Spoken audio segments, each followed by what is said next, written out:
also someone who transitioned from being an introvert to a speaker. That's also been an additional part of my journey. Was a massive introvert throughout my school life and gradually became a speaker. So have now been on many, many stages. And I also am the regional representative for Asia with the Commonwealth Student Association.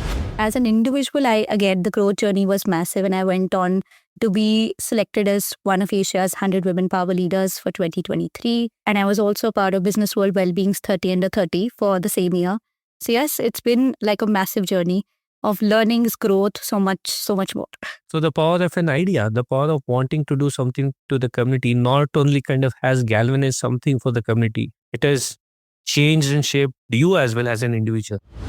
A next silence that we want to tackle is actually young people as decision makers. Not everything that matters needs to be loud.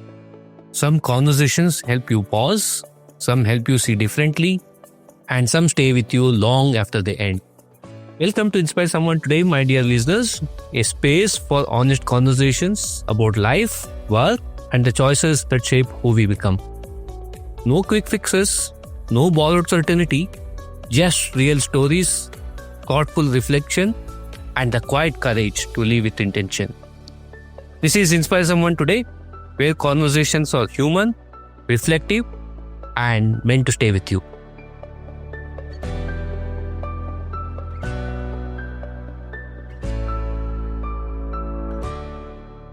Listeners of Inspire Someone today, welcome back to this Change Makers series.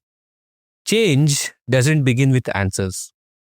It begins when we choose not to stay silent, but what makes us uncomfortable. In this episode of Inspire Someone today, I am joined by Palak Khanna, founder of Break the Ice, a youth-led initiative working to bring open, honest conversations to topics most societies prefer to avoid. Palak believes that building a globally aware community isn't just about education. It's about mental readiness, responsible dialogue, and raising a generation that can think, feel, and act with awareness. This conversation is part of our Changemaker series, and it explores what happens when silence is replaced with dialogue and awareness becomes a shared responsibility. Let's begin. Palak, welcome to the show. Thank you so much, sir. I think such a pleasure to be a part. And it's good to have this conversation and talk more about change making. So yes, looking forward. Likewise, even before we get started, Palak, let's start with you. If you can give me and my listeners a backdrop to who Palak the founder is, who Palak the person is. Okay. So hi everyone, whoever is tuning in and listening. I am Palak Khanna. I am currently 22. I'm a youth change maker. I run my own non-profit that's called Break the Ice, as sir introduced. We work to literally break the ice about conversations that matter, but often get ignored. So everything which is often stigmatized, but is crucial, we try to have a conversation around it. We work on awareness building, on advocacy, and on action. Alongside that, I'm also someone who transitioned from being an introvert to a speaker. That's also been an additional part of my journey. Was a massive introvert throughout my school life and gradually became a speaker. So have now been on many, many stages. And I also am the regional representative for Asia with the Commonwealth Student Association. So yes, that's just a bit about me and my journey. That's a lovely backdrop, lovely introduction to who you are, Palak. So, like I mentioned in the introduction, what was a moment or experience that first made you feel that silent isn't okay? Okay, so I'll actually tell you a bit about why I actually started Break the Ice. I happened to overhear a conversation between my mom and my domestic help. My domestic help had had her periods at our place and she was very, very uncomfortable asking for pads. And, in that very hesitant tone, she was trying to convey to my mom. And I had happened to overhear that whisper of a conversation. And this was during the COVID times. And that kind of was the aha moment. And that kind of made me realize we need to do something about this. Because to be very honest, we must make sure that we don't continue the stigma forward.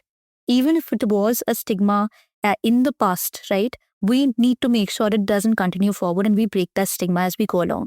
So yes, I think that was the moment that kind of made me think and introspect. And I went to my mom and I said, we have the access to resources, and that is a privilege. So we must make sure that we utilize it in the right way, and we make sure that the stigma breaks and it doesn't continue forward. So yes, that was kind of the moment and the aha moment when I realized that we could do something and we need to. That's a bold thought forward. And how old were you at that point of time? And why did you feel compelled to act instead of just listen to that conversation, reflect on it, and move on? What made you to kind of take that action? I think, like I said, that was the aha moment, right? That was kind of the moment when I felt this is one of the purposes that I want to work on in my life. And also, the why, right? When we talk about why did you actually start, that was definitely a defining moment. And when I look back, I'm glad that I did. And I was actually 18 at that time, 18, 19-ish, I don't know.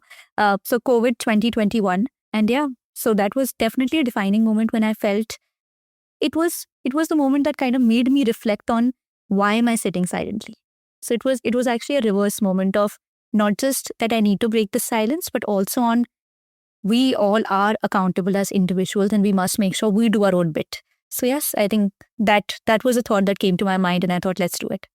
And you just didn't break the silence, you also broke the ice. The break the ice came into existence. Tell us a bit more about it. What is break the ice? How did it come into existence? So like I said, so the aha moment happened and then I was like, okay, let's work on this. And I wanted to also be like, okay, what are the other things that we can include? So we started off, and again, the conversation started from menstruation and period poverty. And when more and more young people joined in, we kind of realized together that there are so many other things that we need to talk about, right? It's not just period poverty, which is again one of the most important things we need to talk about because it is a natural process. Why is there stigma around it, right? It's such a natural process. We must be very open and honest about it, and it deserves that honest conversation.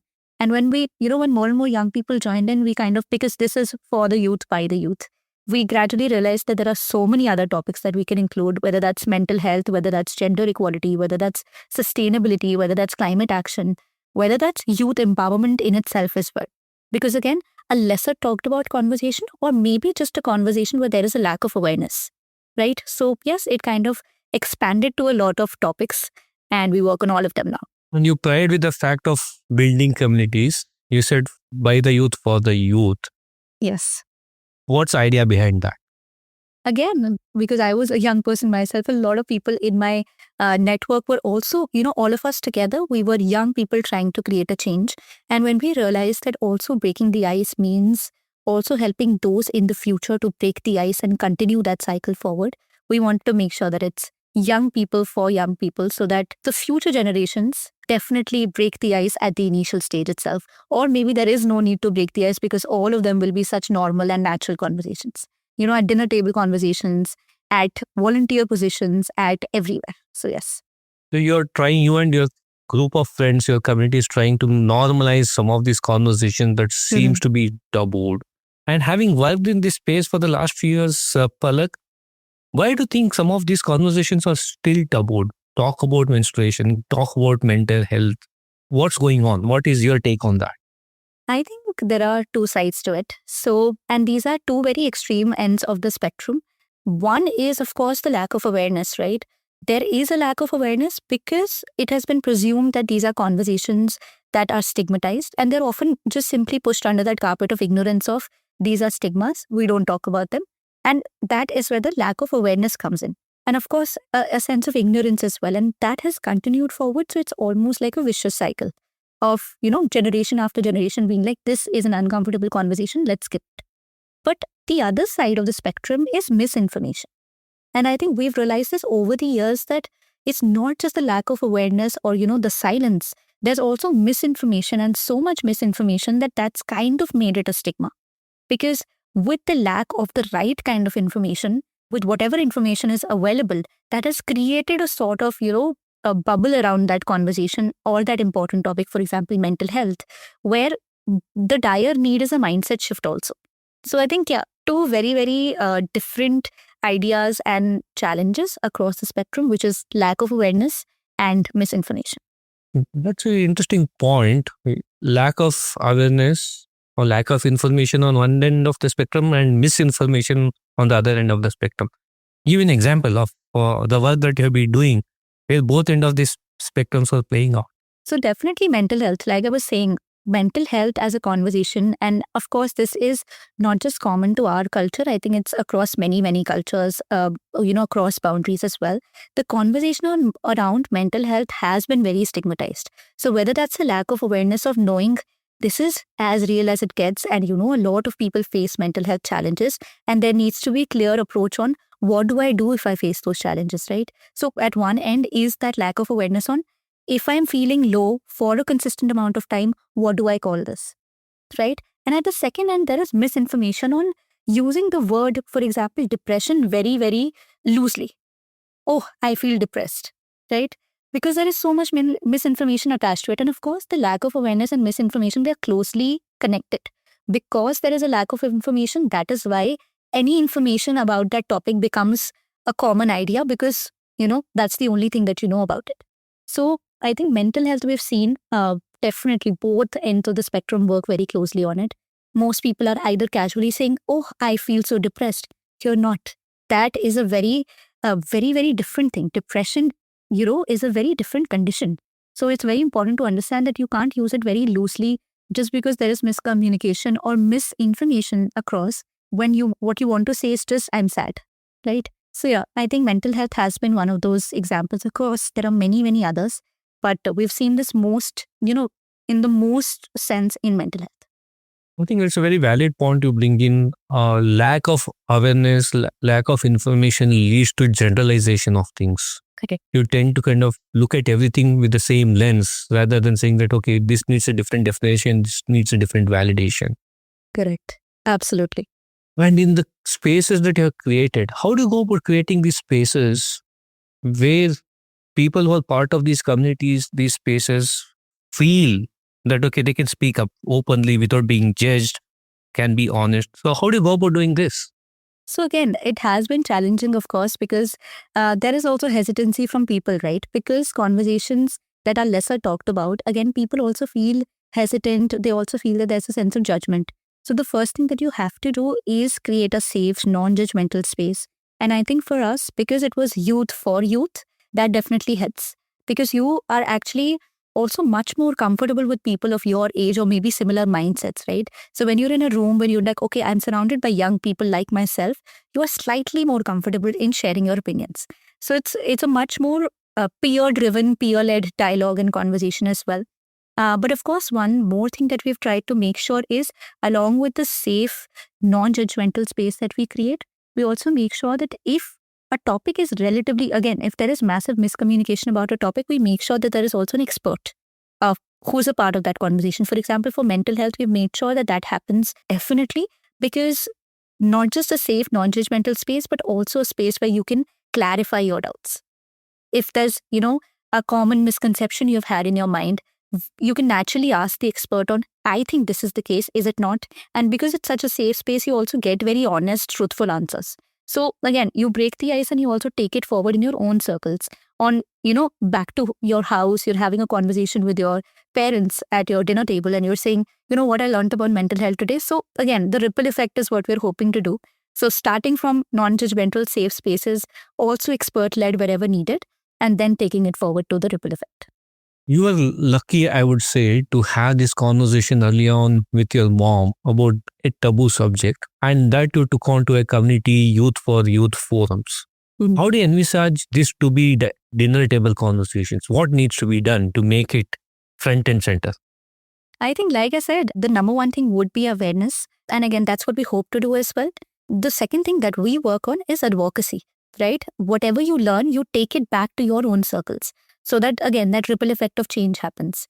So we encourage that. But since you're saying, how do we make sure it's a front and center conversation? It can only begin with young people in this space. Not just, from an organizational perspective, but more from a daily perspective. Every individual young person, what you need to do is step up and be like, maybe this is a conversation I need to have. Maybe even if it's not directly aligned with, what I am facing, maybe just having this conversation with my parents was also enable a space where I can share more. So I think it's more of what individual young people can do at their own levels as well. Because, when I am sitting at my dinner table, I am definitely having conversations about everything with my parents. And I understand, yes, absolutely, that's a privilege. But we also need to make sure as a young person, because I know a lot of young people will be listening to your podcast. So you have to make sure that you also go back and you take that initiative. Even if it's that starting from your family, then moving on to your friends in school, maybe bringing in a few teachers. You're just sharing it with your friends and a couple of teachers on, I just wanted to be open about my mental health struggles today, something like that. When you create those spaces for yourself, I think that's when more conversations around it will come up. And what did Palak had to go through when you picked up these subjects, these topics for conversing? What resistances had you to face? What pushbacks you had to kind of overcome? I think, of course, externally, there is a sense of hesitancy from people. Because again, the first thing about a conversation less talked about is people will say, why are we talking about this? Because it's not talked about. So, of course, there's a sense of why are we picking up a conversation that is not needed for a lot of people, right? That's what the assumption is. And I think internally, very interestingly, like I was mentioning, because I was a massive introvert, I think it was a whole different challenge to also push myself out of that comfort zone. So I think I don't share this very often, but of course, that's been a different struggle of course, that was a growth journey. But initially, I was like, I'm so awkward talking to people. How will I break the ice about such important topics, right? So yeah, I think internally it was a massive struggle on just pushing myself out of my comfort zone that yes, I want to work on this. How do I make sure that I'm confident? So, those daily struggles, those daily fake it till you make it moments, I think a lot of that was a part of that journey, but yes. And what was the internal dialogue along the way? There was so much. I Absolutely. can imagine. Absolutely. Like I was saying, I was such a big introvert that for me to actually step out was a challenge. So I used to set out goals for myself as well, that I'll speak to 5 new people every day. I'll speak to 5 new people this week. I'll have a conversation about a taboo with one of my friends, starting off with my own self and then building on that journey together with everyone. And you got support from your friends? Did they join hands saying that absolutely. it's okay? Yes. Now, sitting here, Palak, in 2026, this was a conversation that happened during COVID. You took this on, and the journey, again, from what I have seen and heard, has just been fantastic. Just for the benefit of our listeners, walk us through what happened after you took on this initiative, created Break the Ice, and where we are today. Walk us through that journey for the last 4-5 years. So it's been a journey of a lifetime, actually. So started off with just a simple idea. More and more young people joined in. We expanded to a lot of taboos as well that we wanted to cover. We collaborated with some incredible partners, 25 plus partners and counting. We were able to reach out to so many people across boundaries as well that we actually never imagined. So, just young people sharing their opinions, young people watching our content, young people sharing, this helped me as well. So yeah, it went across boundaries. There were so many young people who joined hand with us as volunteers, as youth change makers leading their own ways. And yeah, so it's been a journey, and of course, continuing forward. So looking forward to also 2026 being one of the most crucial and important years for us. Yes. Tell us a bit more. You were also selected as the top voice of the community. You were on the UN SDPs, right? So yes, I, as an individual, again, the growth journey was massive, and I went on to be selected as one of Asia's 100 Women Power Leaders for 2023. And I was also part of Business World Wellbeing's 30 Under 30 for the same year. So yes, it's been like a massive journey of learnings, growth, so much more. So the power of an idea, the power of wanting to do something to the community, not only kind of has galvanized something for the community, it has changed and shaped you as well as an individual. Absolutely, yes. So again, not just from like the lens of things I was able to achieve, but also from the lens of how much I changed. Give us some examples. Like I said, the introvert speaker journey, I think that was one of the main things that happened for me. Because now when some people from my school meet me, they're like, we would have never imagined this for you. So I'm like, yes, I never imagined this for myself as well. And I think, that's been a journey as well. So not many times we make a point saying this should be the case or this shouldn't be the case, right? Mm-hmm. So when does speaking become a responsibility rather than just a choice? Oh, wow. I think speaking up becomes a responsibility when staying quiet does more harm than doing good. I think that's what I've often realized, right? You need to speak up for a cause. You need to speak up for change. You need to speak up and take up responsibility when you think, no, my staying quiet is doing much more harm than doing good. And I think that will be a moment in everyone's life. There will be moments that come in for a topic that you're extremely passionate about when you're like, no, this is my moment and I need to speak up for it. And at that point, to be very honest, it doesn't remain a choice anymore. I think it's about looking out for people who have been affected by it, or maybe using whatever voice, space, platform, opportunities, resources that you have to make sure that you are doing your bit. So I think, yep, responsibility, to be honest, it will start from that moment of awareness when you notice that, okay, this is a silence that I need to work on, and this silence is what matters. At least that's what happened for me. And then acting in reverse on how do I act on this? How do I work on this? Even if I'm maybe not fully ready myself, but taking that leap of faith and then working on it and then implementing it. Let's pause here for a moment.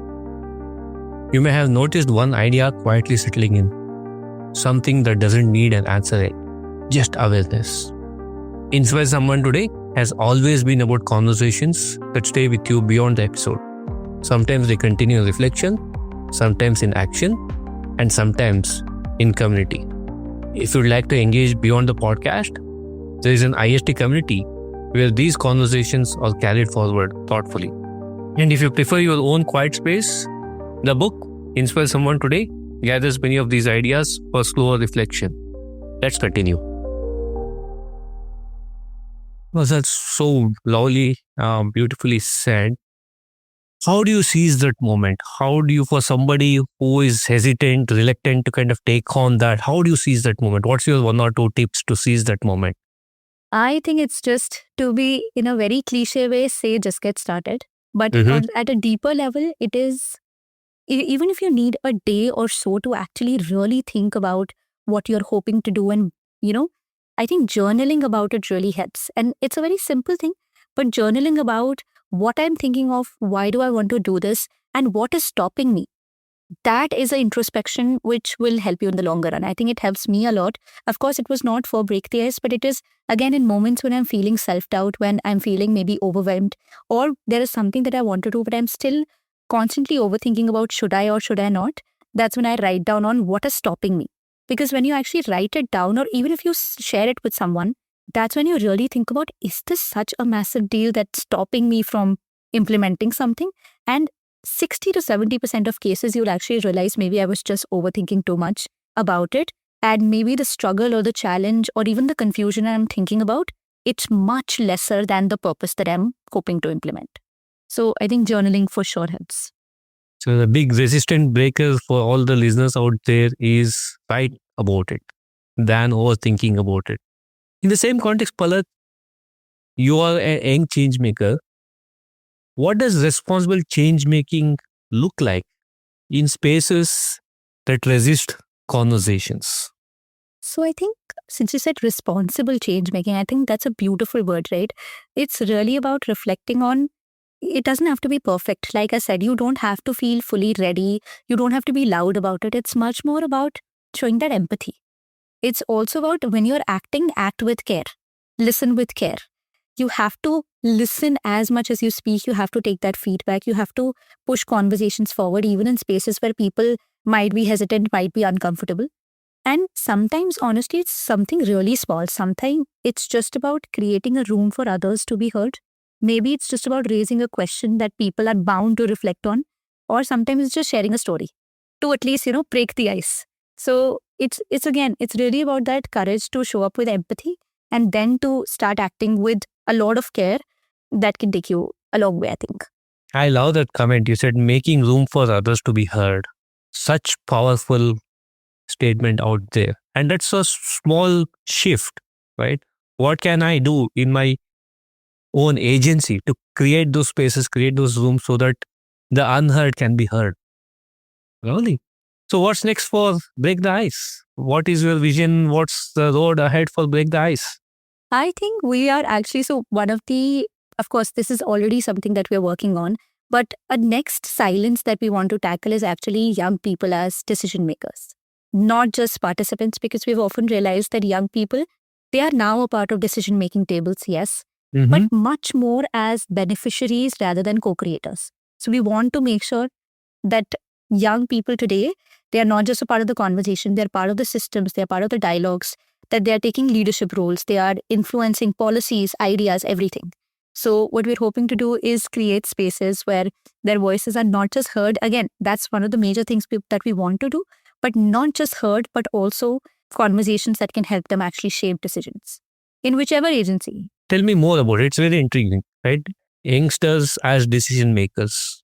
Why, where, and how? So what we are hoping to do is, again, make sure that we are able to bring in more stakeholders, more collaborators, and conduct sessions, conduct break the ice circles across India, where young people are at the table shaping the decisions. Maybe we release, the ideas that come in as a report, and we actually share it across with institutions that can take that conversation forward and actually implement it, because we want to make sure that, again, young people are the co-creators. Because I think as a 22-year-old myself, I've realized things are changing.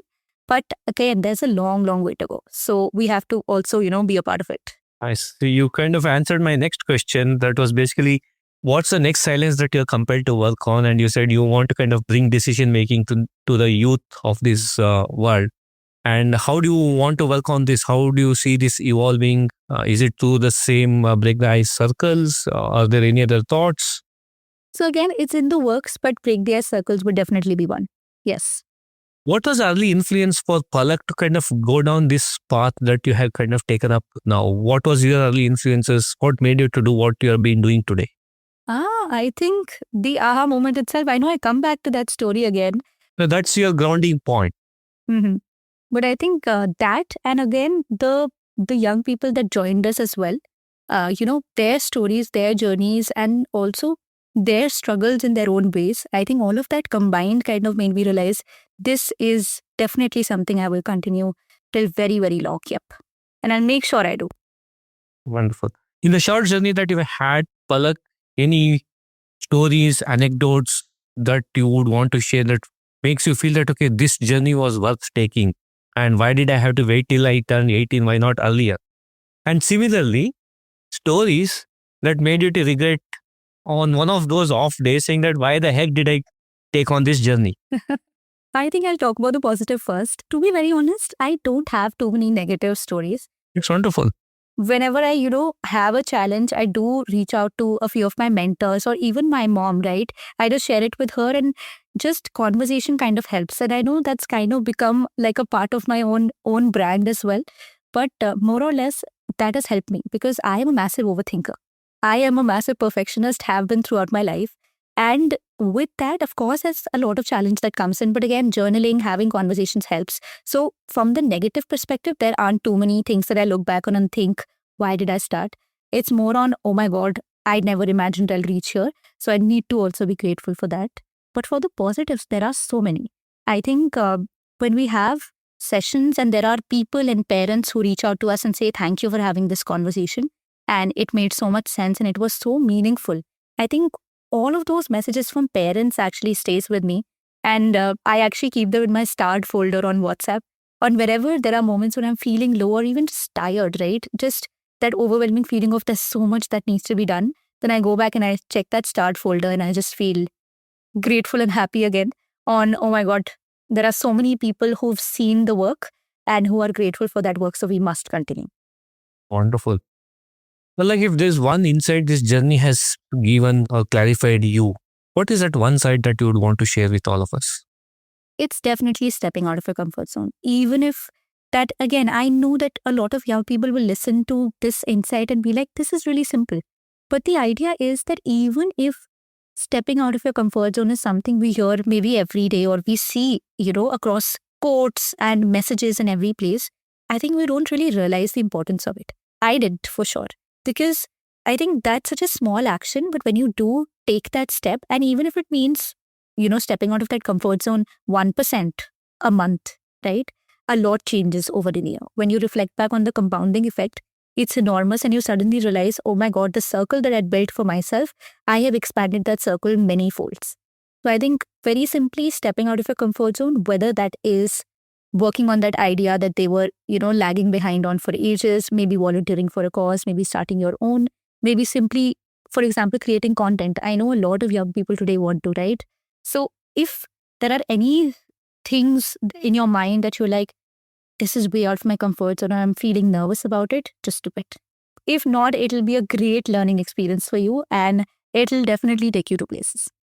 Continuing this dialogue, one taboo I would want you to kind of help break to a lot of the young listeners who are listening, and I'm sure that the taboo that comes in, I'm sure you would have kind of encountered this, is age.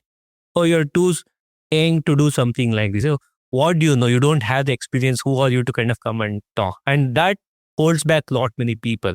So let's break that taboo now. You are the change maker.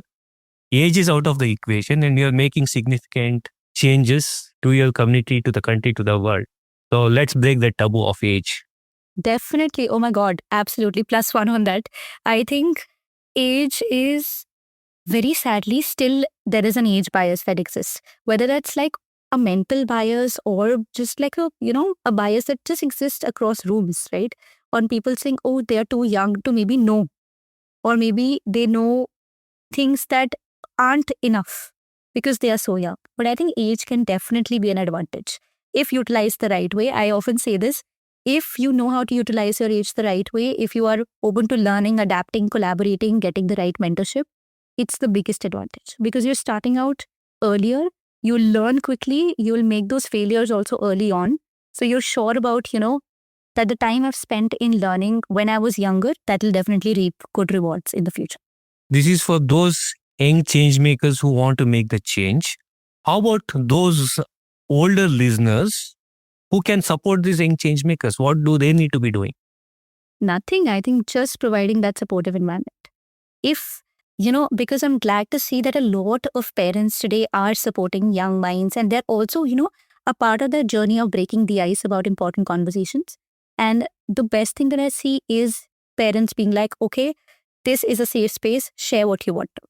And if you're able to create that in your own houses, in moments as well, it's not necessarily a daily conversation. Even if it's in moments on, let's check in monthly with our children, let's check in monthly with the young minds that are maybe feeling a challenge or they just want to share something, I think it changes the game altogether.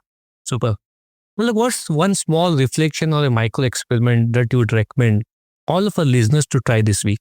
Oh, interesting. I would give 2 actually. One would be because we've been talking about stigmas, if they can go back, maybe notice one uncomfortable silence, maybe in their own life, maybe a topic they normally avoid talking on or a conversation they've been postponing. Just reflect with yourself, ask yourself, why does it exist? Why am I not talking about it? And just gently start that conversation, whether with yourself, whether with your parents, whether with your friends, wherever you're comfortable. So I think from a stigma perspective, let's do that. And from like a more introspective perspective, because I said one thing that I would love people to do is step out of their comfort zone. I think that's one thing I've learned in my journey, maybe starting with networking with like-minded people. I think it's a great action to take. Like I said, I started out with giving myself a challenge on I'll talk to 5 new people this day or this week. If that's something that people also want to pick on, then reach out to 5 new people every week. Professionally, of course, online, offline, wherever you feel like you have the access to a network, and build that across. Because I think networking is also extremely an underrated skill. Most people don't talk about it. Most people are not taught it. But when you actually realize what a great network can do from the lens of mentorship, from the lens of opportunities, from the lens of simply meeting like-minded people as well, I think then you realize, oh my God, this was so important. Maybe I should have started out earlier. So one action, reach out to 5 new people this week, or talk about that one uncomfortable silence in your own life with your parents, household, anyone, friends, anybody. I love those micro experiments. One uncomfortable silence that you're sitting with. And I love the fact you mentioned about mentors.